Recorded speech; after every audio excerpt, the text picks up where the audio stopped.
cosa. Y más celebrando 500 años de la Reforma Protestante, damos gracias al Señor de que también todavía hay iglesias en el mundo que recuerdan ese evento del cual estaremos hablando durante toda esta semana y que lo recuerdan con gratitud. Cuando el hermano José me invitó a venir a Nueva York, aunque ya hace como 2 años que estábamos tratando de coordinar esto, pero finalmente cuando se dio esta invitación a venir a predicar acerca de este tema, la verdad, hermanos, es que vinimos animados y esperando en el Señor que Él se complazca en bendecir su palabra en estos días. Vamos a orar, vamos a pedir al Señor que sea con nosotros, pero antes quisiera que abrieran sus Biblias en 2 textos que vamos a leer brevemente. Salmo 44, versículo 1. Salmo 44, versículo 1. Perdón, hermano, ¿me puede traer esa botella de agua? Me van a perdonar que estoy un poco ronco. Es que está muy bien escondida. Bien. Va a ser mucho mejor, sí. Gracias. Okay. Dice así la palabra del Señor. Oh Dios, con nuestros oídos hemos oído, nuestros padres nos han contado la obra que hiciste en sus días en los tiempos antiguos. Salmo 105. Salmo 105. Versículos 1 y 2 y luego el versículo 5. Dice el salmista: alabad a Jehová, invocad su nombre, dad a conocer sus obras en los pueblos, cantadle salmos, hablad de todas sus maravillas. Versículo 5, acordaos de las maravillas que él ha hecho, de sus prodigios y de los juicios de su boca. Vamos a orar. Padre, nosotros queremos acercarnos a ti una vez más en esta noche. No confiamos absolutamente en nosotros mismos. Toda nuestra confianza está en ti. Y nosotros queremos, oh Señor, que tu Espíritu Santo venga con poder en esta noche y obre por medio de tu palabra en el corazón de cada uno conforme a la necesidad de cada uno. Padre, alabamos tu nombre y el anhelo de nuestro corazón es que solo Cristo y su palabra sean exaltados hoy, porque te lo pedimos en su nombre y para su gloria. Amén y amén. El 31 de octubre del año 1517, un monje alemán llamado Martín Lutero clavó un documento en la puerta de la iglesia del castillo en la ciudad de Wittenberg que contenía 95 tesis condenando el abuso de la venta de indulgencias.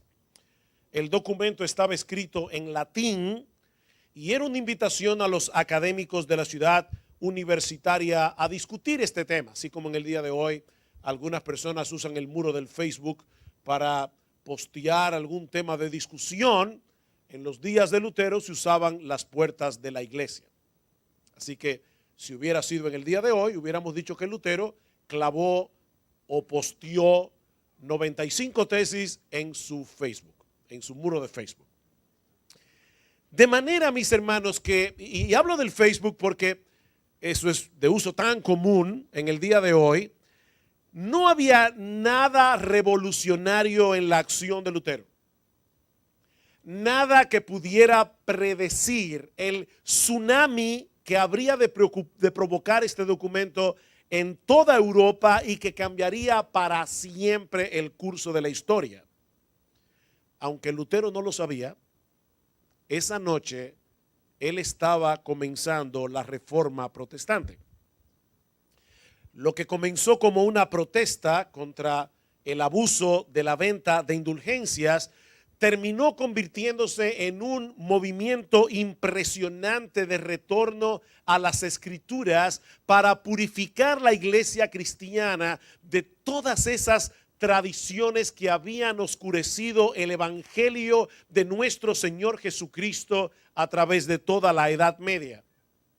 Y aunque muchos ven hoy día la reforma como una división de la verdadera iglesia, y otros ni siquiera pueden entender por qué estamos dando tanta importancia a un evento histórico que ocurrió hace tanto tiempo, mis hermanos, lo cierto es que los temas que los reformadores discutieron tienen tanta relevancia para nosotros en el día de hoy como hace 500 años. Yo espero demostrar en este mensaje y a través de esta semana que los principios que nuestros padres en la fe defendieron hace 5 siglos son atemporales, no pasan de moda, porque constituyen la esencia del verdadero evangelio. Estos principios más adelante fueron resumidos en 5 temas que hoy conocemos como las 5 solas de la Reforma: sola escritura, sola gracia, solo fe, solo Cristo y soli Deo gloria. Solo a Dios sea la gloria. Si nosotros comparamos estos principios con un gran templo de la verdad, pudiéramos decir que el fundamento de la edificación es sola escritura. Esa es la zapata, esa es la basamenta, ese es el fundamento. Sobre ese fundamento se levantan 3 columnas que definen el verdadero evangelio: sola gracia, solo fe, solo Cristo. Y el techo de la edificación sería soli Deo gloria, que toda la gloria sea dada únicamente a Dios. Ahora, nosotros leímos hace un momento en el libro de los Salmos, y por eso me alegra que haya niños aquí. Y jovencitos, déjenme decirles algo: yo no vine a predicarle únicamente a los adultos, yo vine a predicarles a todos los que estén en esta sala, y ustedes están aquí. Y nosotros vimos en este salmo que acabamos de leer que una de las cosas que Dios quiere que nosotros hacemos, padres, pastores que están aquí, es que nosotros traspasemos a las generaciones futuras las obras de Dios. Debemos recordar las maravillas que Él ha hecho a través de la historia de su pueblo. Y esa historia no terminó en Hechos 28. Esa historia no concluye en Hechos 28.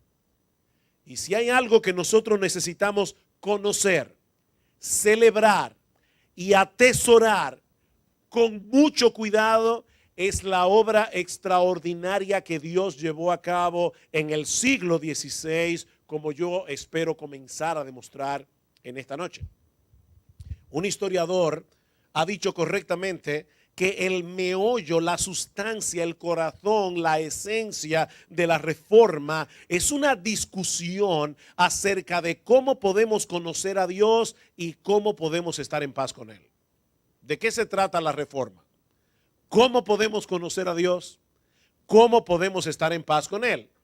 De manera que lo que está en juego aquí es el destino eterno de nuestras almas.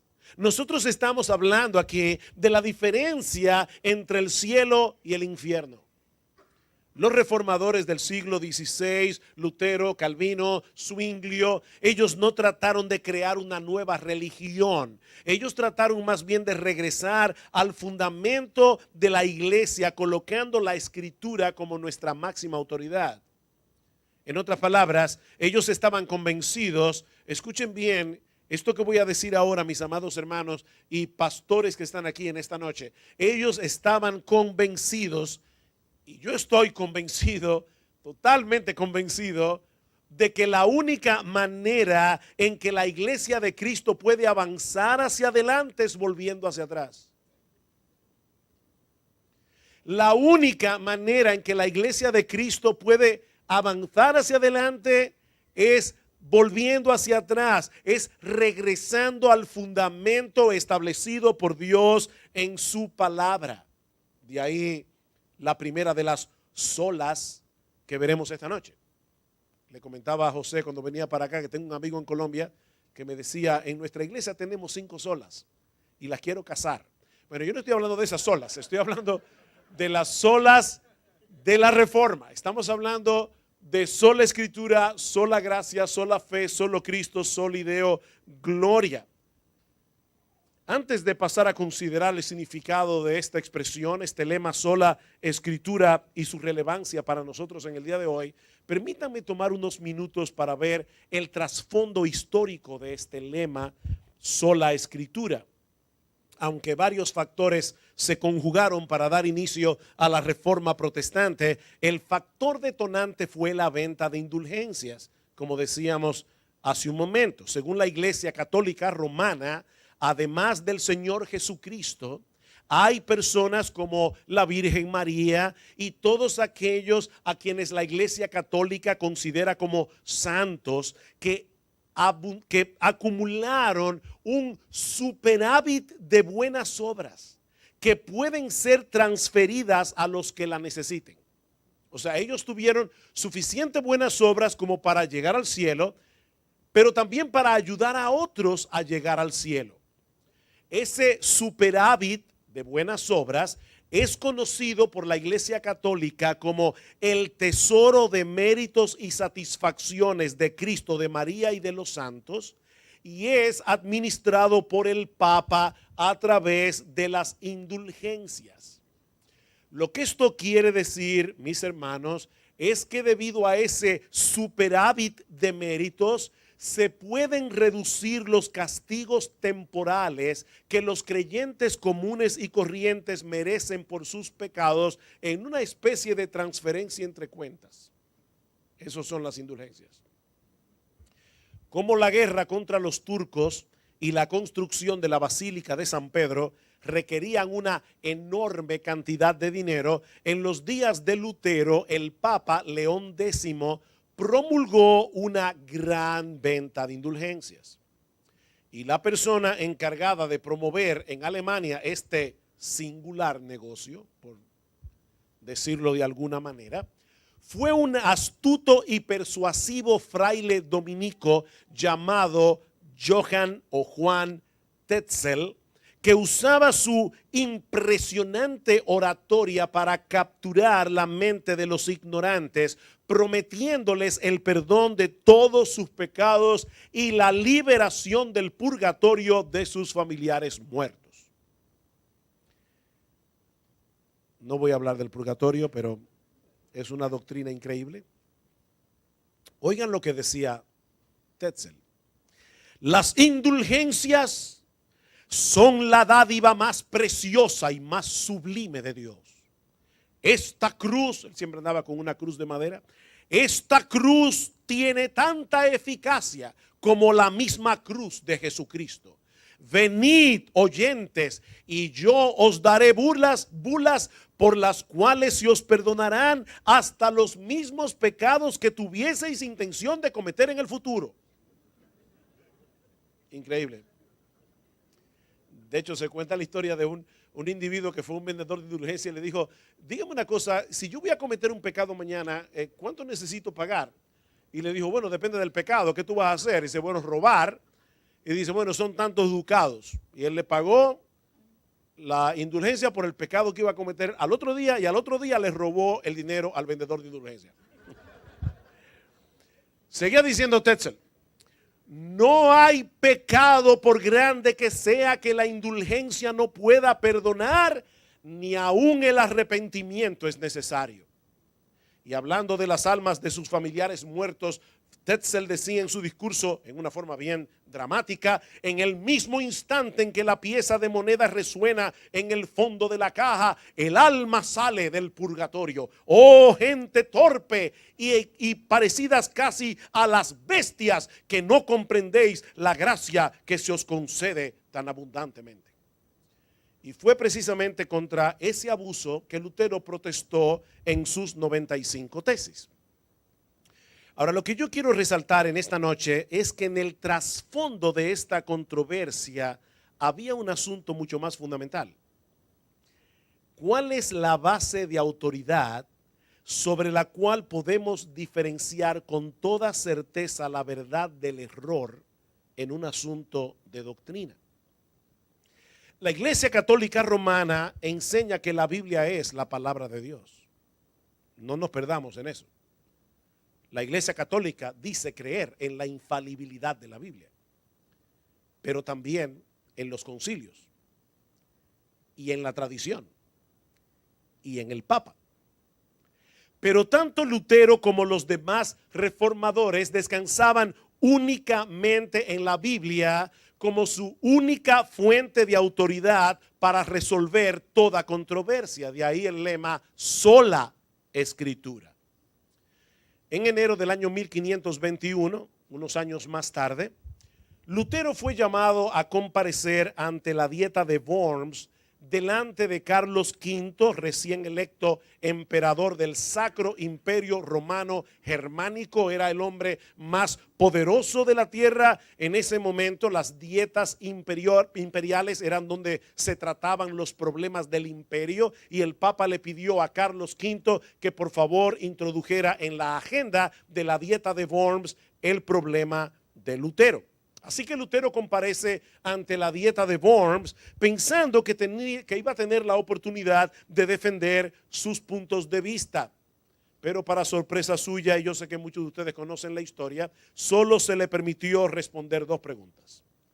Primera pregunta, habían unos libros en la mesa. ¿Esos libros son suyos? Sí, son míos. Segunda pregunta, ¿se retracta de todo lo que escribió allí? Bueno, Lutero no dijo inmediatamente que no.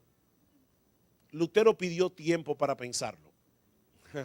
Hermanos, hay que ponerse en la sotana de Lutero, ¿verdad? En ese momento. Es un monje desconocido peleando contra los dos poderes más grandes del mundo, al emperador Carlos V y la Iglesia Católica Romana. Le dieron 24 horas para pensarlo. Al otro día, Lutero regresó ante la asamblea y le volvieron a hacer exactamente las mismas preguntas. Lutero respondió que si le mostraban con la Biblia donde él se había equivocado, él se iba a retractar. Pero entonces se le dijo que no estaban allí para refutar absolutamente nada, sino para saber si Lutero se retractaba o no se retractaba. Y es en ese momento cuando Lutero pronunció estas famosas palabras: si no me convencen mediante testimonios de las Escrituras o por un razonamiento evidente, puesto que no creo al Papa ni a los concilios solos, porque consta que han errado frecuentemente y se han contradicho a sí mismo, quedo sujeto a los pasajes de las Escrituras aducidos por mí, y mi conciencia está cautiva de la palabra de Dios. Yo no puedo ni quiero retractarme de nada, puesto que no es prudente ni recto obrar contra la conciencia. Que Dios me ayude. En ese momento, Lutero estaba declarando de la manera más clara posible que la palabra de Dios está por encima de toda opinión humana, de todo maestro de las Escrituras, de toda autoridad. Eso es lo que significa el principio de sola escritura. Ahora, la idea, mis hermanos, no es que despreciemos la contribución de aquellos hombres que Dios ha dado a su iglesia como teólogos y maestros de la Biblia. Hay personas en el día de hoy que dicen: yo me sostengo en el principio de sola escritura, y por eso no escucho a ningún pastor, yo no leo ningún libro, yo no estudio ningún comentario. Eso no es creer en sola escritura, eso es creer que tú eres el Papa. O sea, si tú realmente crees de verdad que tú no necesitas la enseñanza de ningún hombre, tú estás tomando en poco el ministerio de la enseñanza de la palabra que Dios ha dado a su iglesia. Dice en Efesios capítulo 4 versículo 11 que el mismo Cristo constituyó a unos apóstoles, a otros profetas, a otros evangelistas, a otros pastores y maestros, a fin de edificar a los santos para la obra del ministerio, para la edificación del cuerpo de Cristo, hasta que todos lleguemos a la unidad de la fe y del conocimiento del Hijo de Dios. Nosotros necesitamos maestros de la Biblia. Al hablar de sola escritura, no es a eso que nos estamos refiriendo, hermanos. De hecho, los mismos reformadores citaban continuamente a los padres de la iglesia, sobre todo Agustín de Hipona. Pero ninguna opinión humana puede tener más autoridad que la revelación de Dios en su palabra. De manera que si tenemos que hacer una elección entre la Biblia y cualquier otra autoridad, la Biblia siempre tendrá la última palabra. Eso es lo que significa sola escritura. Ahora, para poder comprender mejor todo lo que implica adherirse a este principio de la reforma, es necesario, hermanos, que veamos algunas de sus presuposiciones. Los reformadores están presuponiendo algunas cosas cuando hablan de sola escritura. Por un lado, y en su nivel más fundamental, afirmar el principio de sola escritura implica creer en la inspiración divina de la Biblia. Implica creer en la inspiración de las escrituras. Es decir, que aunque la Biblia fue escrita por hombres, cada una de sus palabras fueron inspiradas por el Espíritu Santo. Ustedes conocen el conocidísimo texto de 2 Timoteo, capítulo 3, versículo 16. Toda la escritura es inspirada por Dios y útil para enseñar, para redarguir, para corregir, para instruir en justicia, a fin de que el hombre de Dios sea perfecto, enteramente preparado para toda buena obra. El Espíritu Santo guió de tal manera a los autores humanos de la Biblia que todo lo que ella dice es el mismo Dios el que lo dice. Por eso me encanta como dice el pastor John Piper: ¿tú quieres oír audiblemente la voz de Dios? Lee la Biblia en voz alta. Lee la Biblia en voz alta. Mis hermanos, esta es la palabra de Dios, real y efectivamente. Por eso decía Calvino que cuando los creyentes leen la Biblia es como si oyeran al propio Dios dirigirse a ellos. Cada una de las palabras de la Biblia, no solamente sus ideas en sentido general, cada palabra fue inspirada por Dios. El Señor Jesucristo dice claramente en Mateo capítulo 5, versículo 18, que hasta que pasen el cielo y la tierra, ni una jota, ni una tilde pasará de la ley hasta que todo se haya cumplido. Desde Génesis hasta Apocalipsis, Dios es responsable por cada una de sus palabras. En segundo lugar, y estrechamente ligado con lo anterior, creer en la sola escritura es creer, es afirmar que la Biblia es inerrante e infalible. ¿Y eso qué significa? Que la Biblia no tiene ningún error. ¿Por qué? Porque Dios no se equivoca. Si es la palabra de Dios, la Biblia no tiene errores porque Dios no se equivoca, es completamente veraz, es absolutamente confiable. Mis hermanos, nuestro Dios, nuestro bendito Señor, honrará cada una de sus promesas, cumplirá cada una de sus profecías, llevará a cabo cada una de sus advertencias y ejecutará cada uno de sus juicios. Nosotros podemos estar absolutamente seguros de eso. Como que el sol va a salir mañana. Los concilios y los papas se han equivocado, como dijo Lutero en la Dieta de Worms, pero la Biblia es la palabra de Dios y Él no miente ni se puede equivocar. La ley de Jehová es perfecta, dice el salmista en el Salmo 19. Y en el versículo 6 del Salmo 12 dice: las palabras de Jehová son palabras limpias, como plata refinada en horno de tierra, purificada 7 veces. Para estar seguro. Mis hermanos, podemos confiar y descansar en todo lo que la Biblia dice, porque es Dios mismo el que nos habla por medio de su palabra. En tercer lugar, creer en sola escritura es declarar que solo la Biblia tiene suprema autoridad sobre la conciencia de los hombres. Y una vez más, una cosa se deriva de la otra. Si solo la Biblia es inspirada por Dios y solo la Biblia es infalible, entonces no puede existir ninguna persona, ninguna institución que tenga sobre nosotros más autoridad que la Biblia. Absolutamente nadie.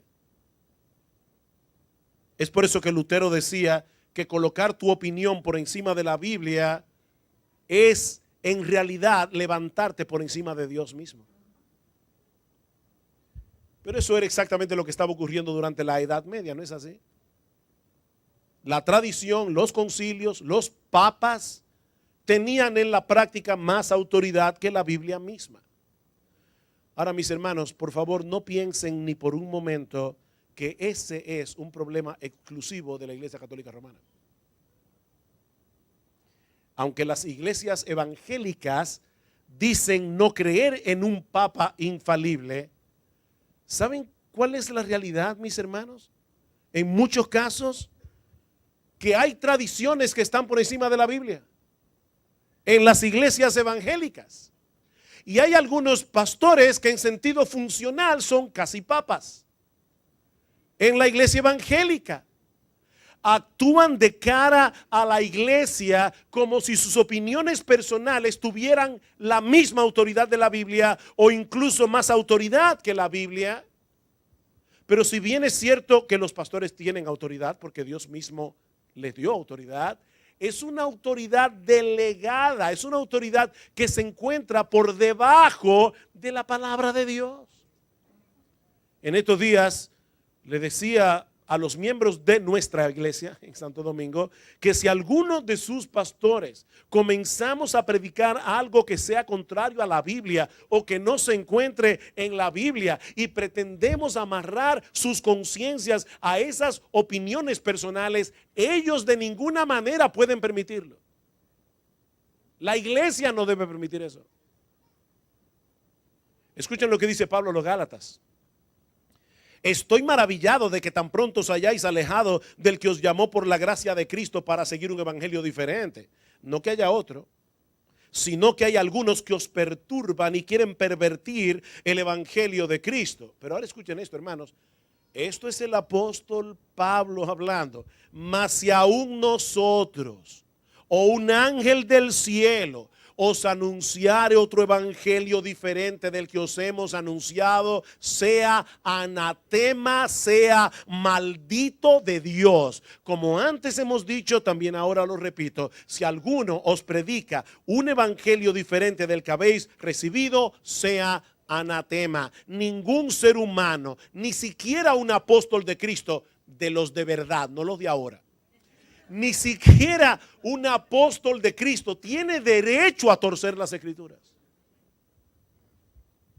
A la ley y al testimonio, dice en Isaías capítulo 8 versículo 20. Si no dijeren conforme a esto, es decir, si sus palabras y opiniones no son conforme a lo que Dios ha revelado en su palabra, es porque no les ha amanecido. Es porque la luz del entendimiento no les ha sido iluminado por el Espíritu Santo. En cuarto lugar, al declarar el principio de sola escritura, los reformadores afirmaban también la claridad intrínseca de la palabra de Dios en contraposición a la enseñanza de la Iglesia Católica Romana de que solo el Papa y los líderes jerárquicos de la Iglesia podían interpretar la Biblia por sí mismos. Y de hecho la Iglesia Católica sigue pensando eso en el día de hoy. Y el texto favorito es 2 de Pedro capítulo 1, versículo 21 en adelante, donde dice ninguna interpretación de ninguna profecía de las escrituras es de interpretación privada. Entonces, ven ahí, eso no es de interpretación privada, eso tiene que interpretarlo la iglesia. El único problemita es que la palabra interpretación que aparece allí es la misma palabra griega que aparece en Hechos capítulo 19, creo que en el versículo 32. Ustedes recuerdan cuando en Éfeso hubo un problema con los vendedores de templecillos de Diana y se armó un tumulto y casi linchan al apóstol Pablo, y sale Alejandro y le dice a la multitud: si ustedes tienen algún problema con estos hombres, aquí hay asamblea, tráiganlo a la asamblea, que en legítimas reuniones como estas, este problema se puede decidir. Esa es la palabra que usa Pedro. Así que lo que Pedro está diciendo es: ninguna profecía de las escrituras fue escrita por decisión privada del profeta, sino que los santos hombres de Dios hablaron siendo inspirados por el Espíritu Santo. No fue que un día Isaías se sentó debajo de un árbol e escribió Isaías 53. Eso le vino por inspiración del Espíritu Santo. Pero hermanos, dice en el Salmo 19, versículo 8, que el mandamiento de Jehová es puro que alumbra los ojos. El Señor imparte luz al entendimiento a través de su palabra. Y en el Salmo 119, versículo 130, dice, la exposición de tus palabras alumbra, hace entender a los simples. A los simples. Dios habló para que la gente lo entienda. Refiriéndose a esto, decía Lutero que en el mundo entero nunca se ha escrito un libro más claro que la Biblia. Y en otro lugar escribió, la escritura tiene la intención de alcanzar a todo tipo de personas. Ella es lo suficientemente clara en lo concerniente a aquellas verdades que son necesarias para nuestra salvación. ¿Qué es lo que Lutero está diciendo aquí? Que eso no elimina la realidad de que en la Biblia hay algunas cosas que sean difíciles de interpretar. Pero en realidad esa dificultad se encuentra en nosotros, no en la Biblia. En otras palabras, es debido a nuestra ignorancia de la gramática, del contexto histórico, del vocabulario, que algunas cosas de la Biblia resultan difíciles de entender para ciertas personas. Pero mis hermanos, ninguna de esas cosas oscurecen el significado de las doctrinas más importantes de la Biblia, y no hay ningún pasaje oscuro que no pueda ser interpretado correctamente a la luz de otros pasajes que están más claros. Así que, mi hermano, Dios escribió la Biblia para que tú la entiendas. Lee tu Biblia. Lee tu Biblia. Dios te va a hablar a través de tu Biblia. En quinto lugar, aceptar el principio de sola escritura presupone también la completa suficiencia de la palabra de Dios.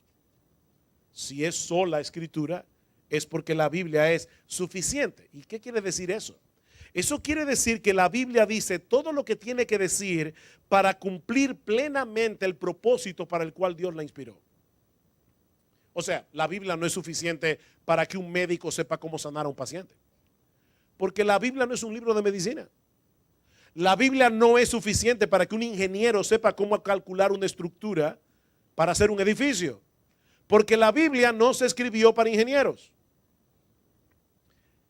Pero como bien señala nuestra confesión de fe, que es la Confesión de Fe de Londres de 1689, todo el consejo de Dios tocante a todas las cosas necesarias para su propia gloria, la salvación del hombre, la fe y la vida está expresamente expuesto o necesariamente contenido en las Santas Escrituras, a la cual nada ha de añadirse ni por nueva revelación del Espíritu ni por tradiciones de los hombres. La Biblia es suficiente. La Biblia es suficiente. ¿Es suficiente para conocer a Dios salvadoramente en Cristo? ¿Es suficiente para crecer en santidad? La Biblia es suficiente, mis hermanos, para darnos consuelo en la aflicción. La Biblia es suficiente para lidiar con los problemas del alma humana. La Biblia es suficiente para guiar a la iglesia y su ministerio. La Biblia es suficiente.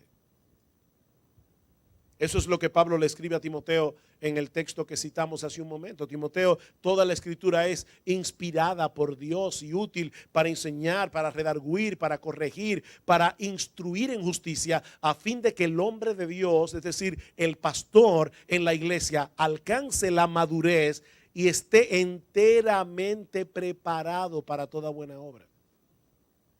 Wow. No había ninguna cosa que Timoteo necesitara para alcanzar la madurez o para pastorear la iglesia que no se encuentre en la Biblia. Eso es lo que Pablo le está diciendo.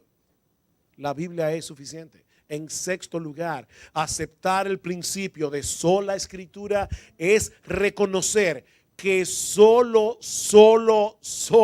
la palabra de Dios es usada con poder del Espíritu Santo para llevarnos a Cristo y para transformarnos a su imagen. No hay ningún libro en el mundo que tenga el poder transformador de la palabra de Dios. Ningún libro en el mundo. Hermanos, el poder de la Biblia es impresionante. Para salvar a los pecadores. No hay que saber física cuántica para tú convencer a un impío de que venga a Cristo. Predícale el evangelio. Que la palabra de Dios es suficiente. Conozco el testimonio de un hijo de un pastor que lamentablemente se rebeló contra su papá y se fue de la casa. Comenzó a vivir una vida increíblemente desordenada, comenzó a beber, comenzó a endrogarse. Y él dice que un día una compañera de trabajo, esta historia es verídica, hermanos, un día una compañera de trabajo le mandó una cartita con un texto bíblico. Él lee la carta y sabe que ese texto estaba en la carta a los romanos, pero no sabía dónde. Le picó la curiosidad, así que este joven se fue para su casa para buscar en el libro de Romanos dónde estaba ese texto, pero en el camino compró marihuana, compró una botella de alcohol, llegó a su casa, comenzó a fumar marihuana, comenzó a beber alcohol y a leer la Biblia. Y dice él, ya como por el capítulo 10 yo estaba endrogado, borracho y convertido. El poder de la Biblia. Un testimonio raro. Pero es el poder de la palabra de Dios. Hermanos, la palabra de Dios es viva y eficaz y más cortante que toda espada de doble filo y penetra hasta partir el alma y el espíritu, las coyunturas y los tuétanos y discierne los pensamientos y las intenciones del corazón. Eso hace la Biblia. Es por medio de su palabra y solo por medio de su palabra que Dios nos lleva a Cristo y revela a Cristo para que contemplando su gloria en la misma Biblia seamos transformados de gloria en gloria en la misma imagen como por el Espíritu del Señor. Ningún libro del mundo puede hacer eso. Solo la Biblia. De manera, mis hermanos, que los reformadores no se inventaron el principio de sola escritura. Ellos no se inventaron eso. Ellos fueron guiados por el Señor para colocar la Biblia en el lugar que le corresponde. La Biblia debe ser nuestra máxima autoridad porque Dios es nuestra máxima autoridad y la Biblia es su palabra. En estos días tuve que tratar junto con un hermano de la iglesia con una pareja con muchísimo problema. Una pareja que en un momento dado de su vida caminaron bien con el Señor, pero hoy su matrimonio es un desastre. Y era mi hermano mayor y yo, nos sentamos con esta pareja y le dijimos, dígame una cosa, antes de hablar nada aquí, yo quiero saber dos cosas. Primero, ¿ustedes creen en la soberanía de Dios? Sí. ¿De verdad lo creen? O sea, ¿ustedes creen que todo lo que ocurre es controlado por el Dios soberano? Sí, lo creemos. Dos, ¿ustedes todavía siguen creyendo que la Biblia es vuestra máxima autoridad? De manera que si yo les cito un texto bíblico, ustedes no van a rechistar, ustedes van a creer lo que ese texto dice porque lo dice la palabra de Dios, porque si no, no vale la pena seguir hablando. Ahora, si ustedes creen que Dios es soberano y ustedes creen que este libro es su palabra, obedezcan lo que dice aquí, aunque no les guste, porque Dios es Dios y Él tiene autoridad sobre nuestra vida. Ahora bien, hermanos, todo esto que tiene que ver con nosotros hoy, eso es lo que quisiera decir en los últimos minutos que me quedan. ¿A qué hora fue que yo empecé?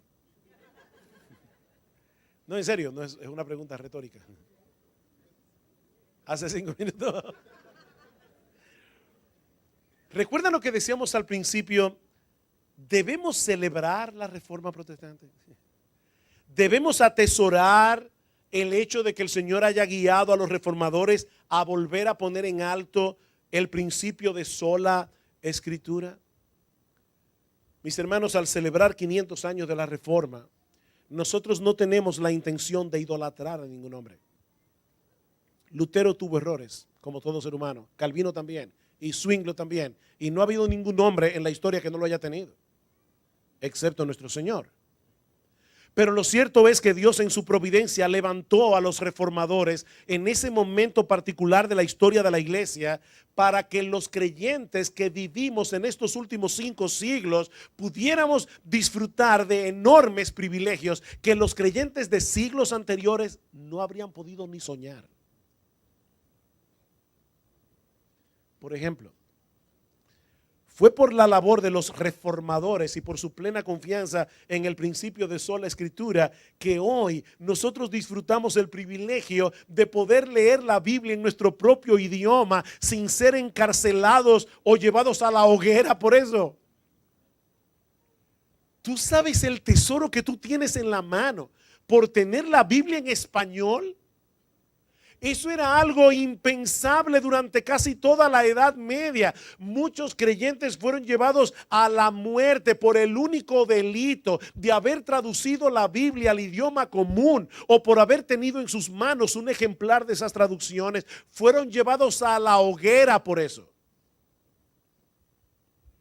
Casiodoro de Reina, el traductor de la versión de la Biblia en español que hoy conocemos como Reina Valera, se pasó 12 años, hermanos, 12 años huyendo por toda Europa con los manuscritos del Antiguo y del Nuevo Testamento para que el mundo de habla hispana tuviera el privilegio de poder leer la Biblia en su propio idioma.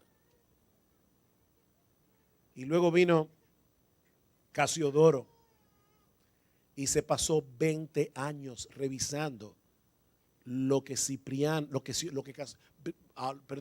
vino Cipriano de Valera, 20 años a revisar lo que Casiodoro había hecho. Por eso se llama Reina Valera la versión. Debemos estar profundamente agradecidos a Dios por esos hombres que Él usó para transmitirnos, para tener en nuestras manos un tesoro tan grande. Pero al mismo tiempo, hermanos, nosotros tenemos que honrar a Dios aprovechando al máximo ese tesoro. ¿De qué sirve tener la Biblia en español, en todas las versiones que tú te puedas imaginar, con letra grande, letra pequeña, letra de Jesús en rojo, si no la leemos? Tú lees tu Biblia. Tú lees tu Biblia en serio. Es la palabra de Dios. Ay, pastor, es que yo no tengo mucho tiempo. Mire, hermano, dice un siervo de Dios que una de las razones por las que Dios permitió que se inventara el Facebook fue para demostrar que nosotros tenemos tiempo para orar y leer la Biblia.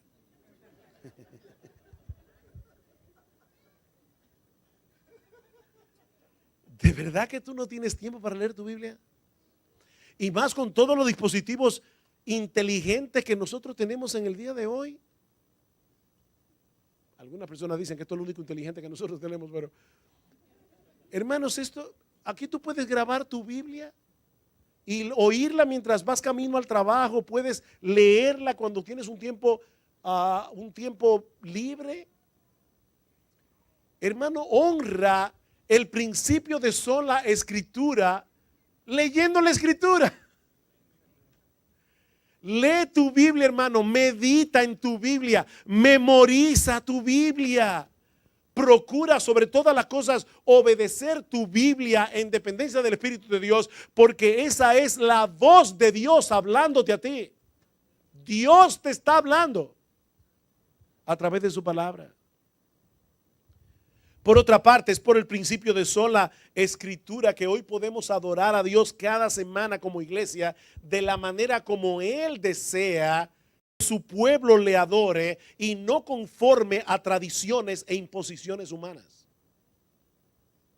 Uno de los lemas favoritos de los herederos de la Reforma es una frase latina que dice: Ecclesia reformata semper reformanda est. Y algunos traducen esa frase como iglesia reformada siempre se está reformando. No, la mejor manera de traducir esa frase al español es: la iglesia reformada siempre está siendo reformada por la palabra de Dios. Siempre está siendo reformada por la palabra de Dios. Recuerden, mis hermanos, que la iglesia solo puede avanzar hacia adelante volviendo hacia atrás, regresando al fundamento que Dios nos ha dejado en su palabra. De hecho, eso es lo que distingue a una iglesia reformada de una que no lo es. El compromiso de honrar las escrituras apegándose al principio regulativo de la adoración. ¿Y qué significa este principio? La convicción de que en nuestros servicios congregacionales, solo podemos hacer lo que Dios explícitamente mandó en su palabra. ¿Qué le dice Pablo a Timoteo? Timoteo, la iglesia no es tu casa. La iglesia no es la casa de los hermanos. La iglesia es la casa de ¿quién? Es la casa de Dios, columna y baluarte de la verdad. Hay varios casados aquí, así que van a entender perfectamente esta ilustración. Si tú te acabas de casar y llega de visita a tu casa tu querida suegra, y de repente te dice, mira mi hijo, ese cuadro que tú pusiste ahí en el comedor va mejor en la sala. El cuarto de la habitación que ustedes cogieron para la visita debería ser vuestra habitación y ustedes deberían mudarse al cuarto de la visita. Esos muebles como están ordenados no deberían estar ordenados así. Yo estoy seguro que si tú eres como yo, le dirías con mucha ternura y amabilidad, querida suegra, gracias por sus consejos, pero esta es mi casa. Y en esta casa yo pongo los muebles como yo quiero. Pues ¿sabes qué, mi amado hermano? La iglesia no es tu casa. La iglesia no es la casa de los pastores. La iglesia es la casa de Dios. Y en la casa de Dios debe hacerse lo que Dios ha mandado. Y saben que Dios no mandó muchas cosas para que hagamos los domingos cuando nos congregamos como iglesia. Dios mandó que le cantáramos, Dios mandó que oráramos, Dios mandó que ofrendáramos, Dios mandó que predicáramos su palabra, que celebráramos la Santa Cena y que celebráramos el bautismo. No hay nada más que hacer en la iglesia. Es tan simple. Sola escritura. Por otra parte, y muy conectado con lo anterior, es por el principio de sola escritura enarbolado por los reformadores que hoy disfrutamos el beneficio de la predicación de la palabra de Dios en nuestros servicios de adoración. Para nosotros es tan natural hoy día que cada domingo en las iglesias sanas, ¿verdad? Viene un hombre de Dios, abre la palabra, explica un pasaje de las escrituras y en nuestro propio idioma. Pero hermanos, cada vez que eso suceda, deberíamos darle gracias a Dios por los hombres y mujeres de la Reforma que dejaron un rastro de sangre para mantener en alto el principio de sola escritura, porque ese fue un privilegio que muchos no pudieron disfrutar durante siglos. El centro de los servicios de adoración durante la Edad Media era la participación en la Eucaristía, no la predicación de la Biblia. Era la celebración de la misa. Es por eso que en las iglesias católicas, ¿qué era lo que estaba en el centro? El púlpito, no. El altar para la celebración de la misa. El púlpito lo ponían a un lado. Porque la predicación no era un medio para edificar al pueblo con las escrituras. De hecho, las breves homilías que decían los curas eran en latín. Nadie los entendía, solo las personas instruidas. Pero cuando los reformadores volvieron a colocar la Biblia en el lugar de preeminencia que le corresponde a la Biblia, también volvieron a colocar la predicación en el lugar de preeminencia que le corresponde a la predicación. ¿Qué hicieron? Quitaron el altar en el medio y pusieron el púlpito. Porque estaban diciendo, este púlpito aquí dice algo. No es simplemente porque es el lugar equidistante a todo el salón. No, cuando tú entras a este lugar y ves este púlpito aquí, donde se predica la palabra de Dios, esto te está diciendo algo. Te está diciendo que el centro de la adoración de esta iglesia es la predicación de la palabra. ¿Saben en cuántas iglesias hoy día se cantan 2 horas y se predica 15 minutos? Y déjeme decirle algo, a mí me encanta cantar, por si acaso. Me encanta la música, le decía el hermano José, me encanta la música, me encanta cantar himnos. Pero en el servicio de adoración, nosotros le hablamos a Dios a través de los himnos, a través de la oración. Dios nos habla a través de su palabra. Y es más importante lo que Él tiene que decir que lo que nosotros tenemos que decir. La palabra de Dios es importante. De hecho, no hay adoración verdadera sin la palabra de Dios. No hay adoración verdadera. El centro de la adoración a Dios es la predicación de la palabra. Hay iglesias que dicen, estábamos ahora adorando a Dios, ahora vamos a la predicación. O sea que la predicación no es adoración. Mis hermanos, la predicación es el centro de la adoración. La predicación es el centro de la adoración.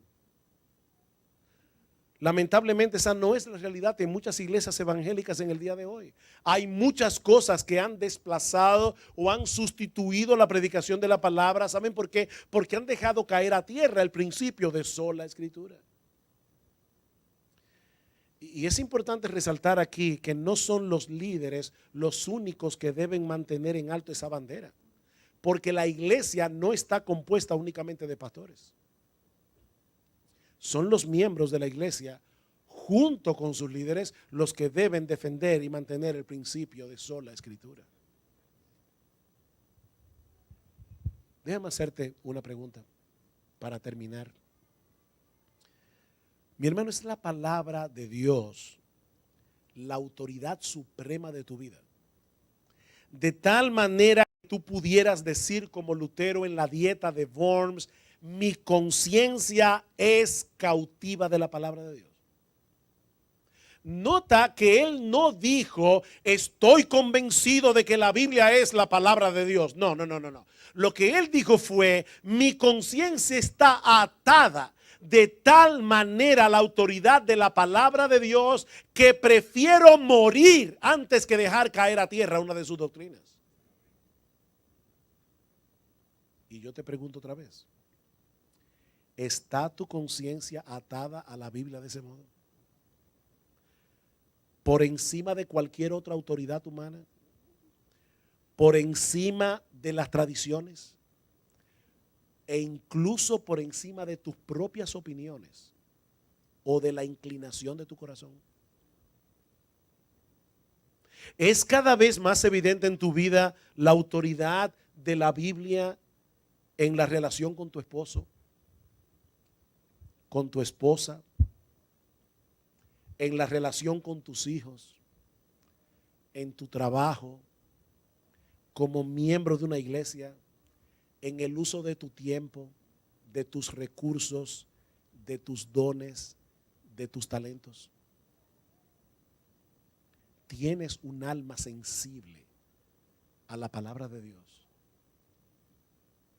Que el Señor nos ayude, hermanos, a cada uno de nosotros a atar nuestras conciencias a la palabra de Dios ante cualquier opinión humana que contradiga este libro, para que podamos decir como Pablo, sea Dios veraz y todo hombre mentiroso. Sea Dios veraz. De modo que en nuestras iglesias, que nuestras iglesias continúen siendo columna y baluarte de la verdad, hasta que nuestro precioso, bendito Señor y Salvador Jesucristo regrese en gloria. Que así sea. Amén.